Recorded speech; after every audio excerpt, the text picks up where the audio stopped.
अविचल और एक चंचल।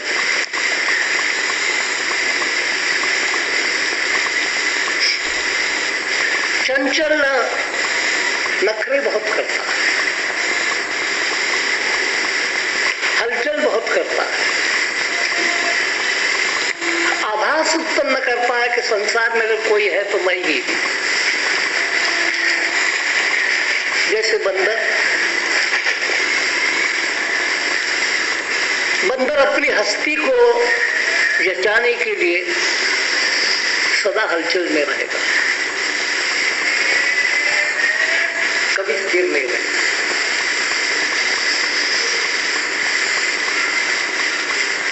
आज की भाषा में अगर कहा जाए, राजनीति की भाषा में, ध्यानाकर्षण प्रस्ताव।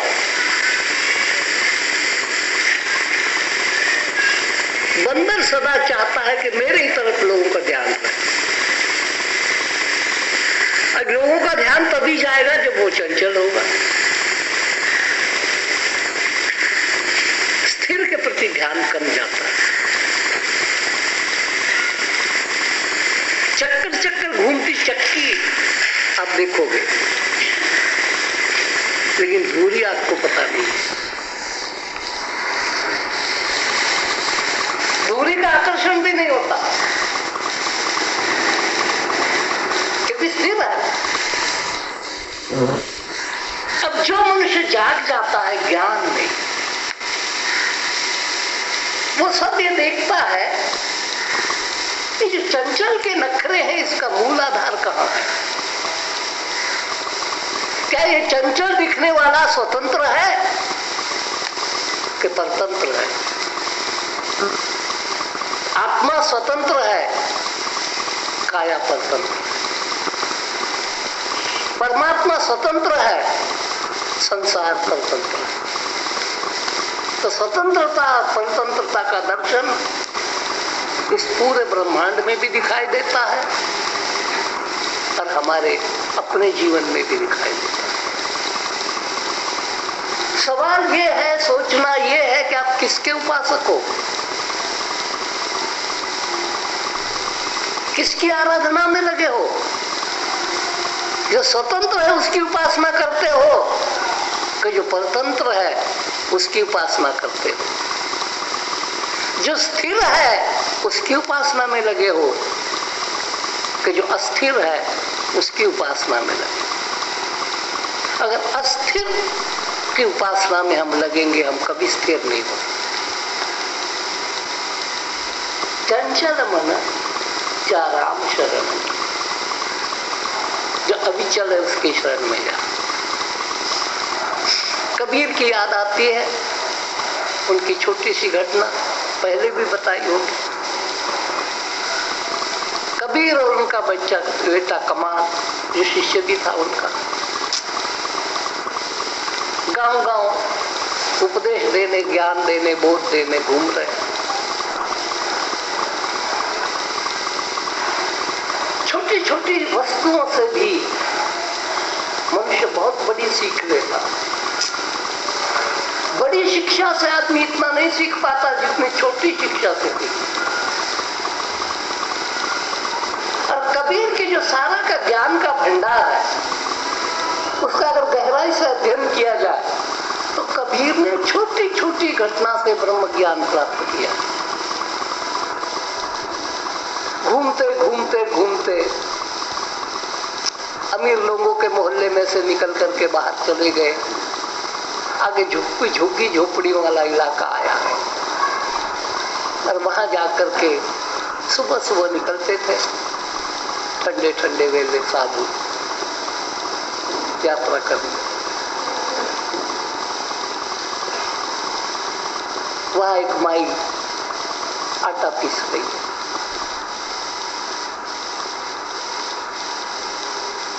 चक्की घुमा रही,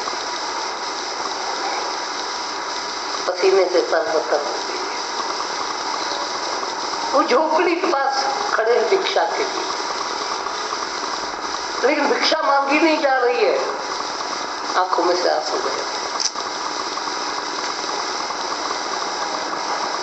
बेटा कहता है, गुरुदेव पिताजी आपको क्या हो गया, रो क्यों रहे हो? संसार को देख करके रो रहा। तो संसार को कोई आज देखा आपने? संसार तो जन्मे तब से संसार देखते आए हम तो। आज कौन सी घटना घटी जो आप रो रहे हो? तब कबीर का वो दोहा, चलती चक्की देख के दिया कबीरा रोए, दो पाटन के बीच में साबुत रहा न कोई। चंचल है वो पीस डालेगा, और जो अचल है वो आपको साबुत रखेगा। अचल के साथ ही अमरता है और चंचल के साथ मृत्यु है। इसलिए तत्वज्ञानी पुरुष जब जाग जाता है तब चक्की के घम्मर के पीछे नहीं घूमता। वो कहता ये तो मेरे को पीस करके भुक्का कर देगी, मेरा चूरा कर देगी, मेरे को कौन बचा। कबीर कहता है गुरुदेव एक और बात भी है, यहाँ एक और घटना है। चलती चक्की देख के आप रोए जरूर है, लेकिन कोई न कोई दाना तो बचा ही होगा इस चक्की के अंदर भी, चलती चक्की के अंदर भी कोई भाग्यशाली ऐसा दाना होगा जो इसमें भी बचा होगा। जब आओ मैं आपको उठा करके देखता हूँ। माही जरा थोड़े दूर हो जाना, गुरुदेव हमारी चक्की देखना चाहते हैं। तो चक्की में देखने को क्या है भाई, घर घर में चक्की होती, वैसी मेरी चक्की है। मेरी कौन सी चांदी की चक्की है, कौन सा सोने का खूंटा लगा हुआ है। आम चक्की है जैसे और लोगों के पास चक्की, मेरे पास चक्की नहीं। फिर भी हमारे गुरुदेव देखना चाहते, पड़ उठा है। गुरुदेव ये धूरी के पास एक दाना, दो दाने पड़े, चक्की नहीं है, पीछे क्यों नहीं गए बताइए? क्योंकि आगे नहीं खिसके, जहां डाले थे वो वहां पहले धूरी होती है, इन्होंने एकदम धूरी को पकड़ लिया, माया को छोड़ दिया, ब्रह्म को पकड़ लिया। अरे साबुत के साबुत रह गए। ये माता जी सारी चक्की, इसलिए आपको तो चक्कियां है नहीं। हमेशा चक्की वाला चक्की उठाता था, आखिरी में जब सारे दाने डालने के खत्म हो गए उसके बाद घुमा करके फिर भी चक्की उठा करके जो धूरी के पास दो चार दाने होते थे उनको फिर चक्की में बिखेर देता था, फिर आखिर में गुड़गुड़ गुड़गुड़ करके समाप्त कर। यहाँ वो बचे हुए दाने पीसने के बाद पिसाई समाप्त होती, क्योंकि अगर वो दाने बचे रहते तो चूहों का उपद्रव, इसलिए वो दाने भी पिसा। तो जिन्होंने धूरी का सहारा लिया, इसलिए हे चंचल मन तू चक्की जैसा है, हे चंचल बुद्धि तू चक्की जैसी है, हे चंचल इंद्रियों तुम सब चक्की जैसे हो, तुम धूरी जैसे नहीं हो। अब तुम भी जीवित इसलिए हो कि तुम धूरी, तुम इसीलिए चंचल है हो कि तुम्हारी गति जिसको तुम कहते हो, एक गति भी उसके आधार पर है जो गतिमान नहीं है, जो स्थिर है। और ये देखने की दृष्टि का नाम धर्म है। मेरे ही भीतर जो गतिमान नहीं है ऐसा आत्मा जब मैं देख लूंगा, मैं धार्मिक हूँ, अनित्य उसका स्मरण रखूंगा। गतिमान धोखेबाज होता है, और जो गतिमान नहीं है, स्थिर है, वो कभी धोखा नहीं देता। बचपन धोखा देता है, जवानी आती है, जवानी धोखा देती है, बुढ़ापा आता है, बुढ़ापा धोखा देता है, मौत आती है, सब धोखेबाजी होती है। इसलिए धोखेबाज संसार के पीछे इतना पागल होकर के क्यों भागता है? अरे संसार तो दौड़ रहा है क्योंकि संसार के पास समझ नहीं है।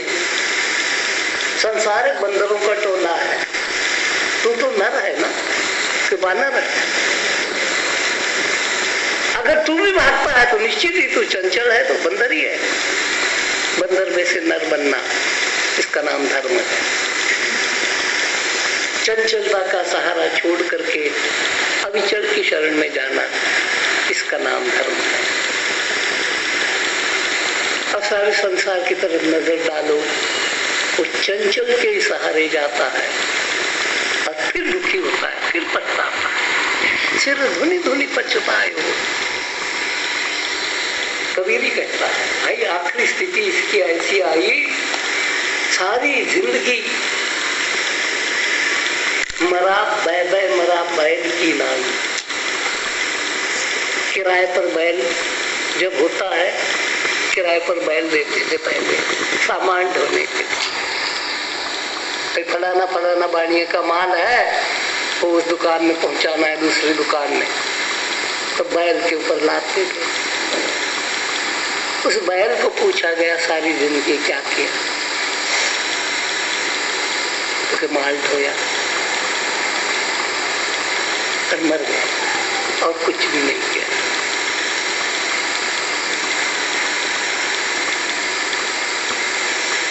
चाहे आप शक्कर ढो, चाहे आप मिट्टी ढो,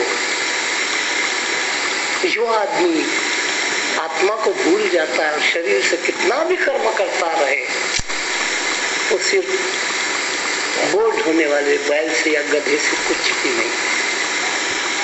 इतना ही है कि उसमें ईगो भी आ जाता है, और वो ईगो बहुत बड़ा खतरनाक है कि हम बहुत काम कर रहे हैं, बहुत कुछ कर रहे हैं। एक गांव के अंदर एक गधी को 2 बच्चे हुए।